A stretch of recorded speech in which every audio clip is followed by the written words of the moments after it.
Well, it was forecast to rain till about 10:30, and it's sort of letting up now, so I planned on coming over to the club and shooting a little bit today anyway.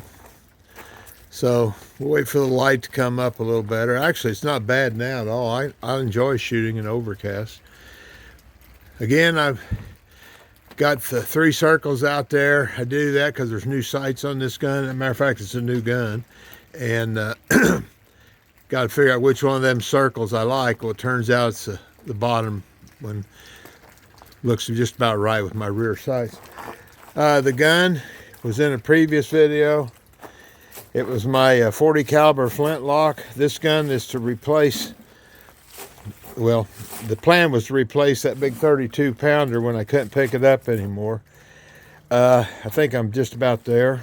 The only time this gun's really been shot, I did a video previously with it where I had a scope on it and was working on loads at the 25-yard line here. It's never been shot really at 60 yards, so that's what we're going to do today. 60 grains of 2F seems to be the load for this gun. I tried the 3F Swiss, and it was the one that was cutting the patches to shreds. So right now I'm at 2F, and we're going to stay there for now anyway. So yeah, the plan is just to get some shots on it. I'm at 60 grains, 400 ball, 20,000 Teflon ticking.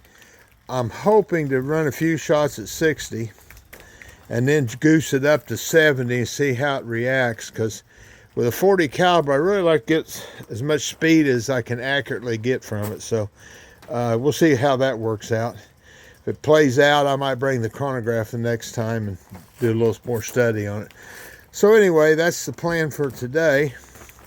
I'll wait for the sun to come up, or well, it's up, but it's not going to get a lot better, but it'll get better. We'll wait till then. Okay. Well, took me a little bit to figure it out. Put 3 shots out there and couldn't find any of them on the cardboard. I thought I was either super high or right or left, but after I got to digging around, looking in the ground a little bit, I realized the shots were going in the ground before the target on that bank out there. So I flipped the one with the white dot up, and my first shot was below that in that other green circle, so I adjusted the front sight, and I've already shot 1 shot out there, and it looks to be about where I want it to be.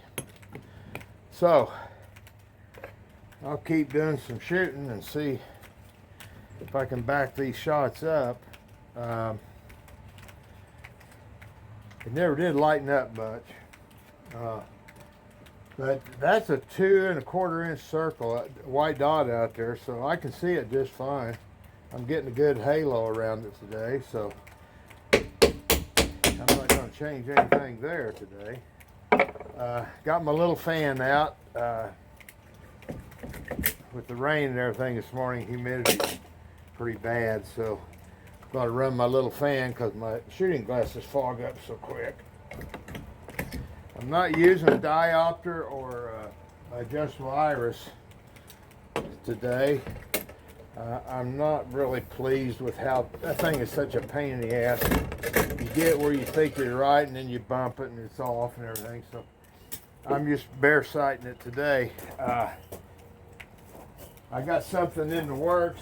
It's not here yet. When it gets here, if it works, I'll share it with you. But we'll just see.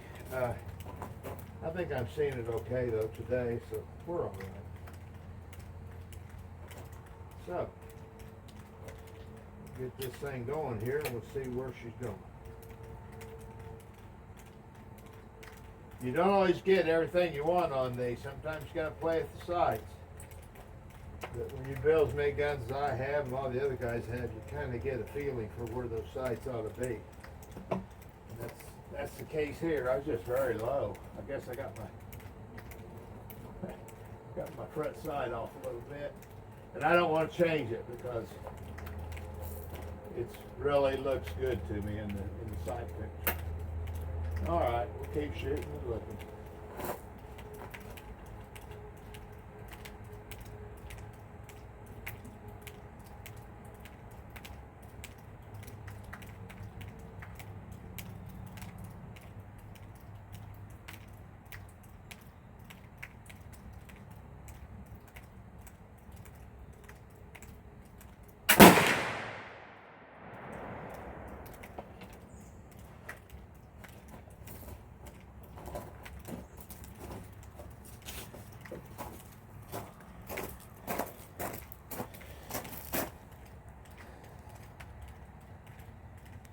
Okay, that's a 3-shot group right there. I'm okay with that. New gun, first time out really shooting at 60 yards. It'll take a while for me to figure out how the old girl wants to be held while we dance, so that's a good start right there. Now what I'm going to do now, I'm going to jack it up to 70 grains and kind of see what happens, because the gun weighs 22 pounds right at that.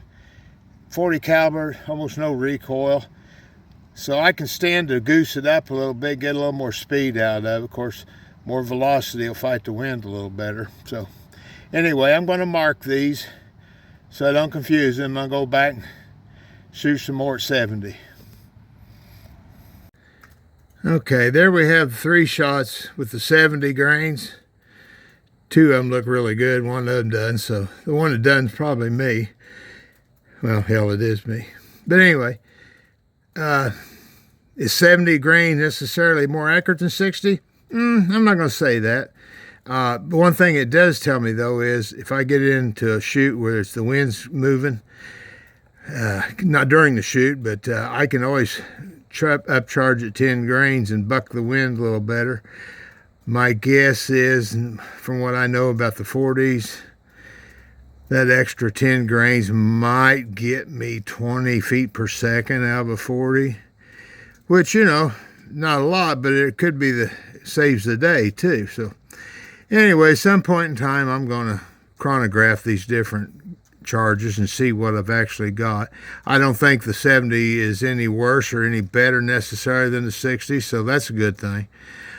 Well, now it's time to go home and write some notes down. Now what I'll do in my notebook for this gun, I'll make the diameter of that black so I can repeat that. This is a 2 3/8 dot. So we'll keep that in there so I can make note of that. So far I think it's a good day. Like I said, once I figured out the gun is shooting about where I want it to shoot, in other words, it's down here, that's good. I would much rather actually have it at the above it, but I'm not going to change it. The only reason I like them above, as I age, it's getting hard to bend over. So if you have it at the top, you don't have to bend over so much. But I'll live with it. So I think this gun might be a shooter. We'll see. We got all winter and early spring to stretch her out a little bit and see what she's got, and then we'll kind of go from there. All right, guys. Thanks a lot.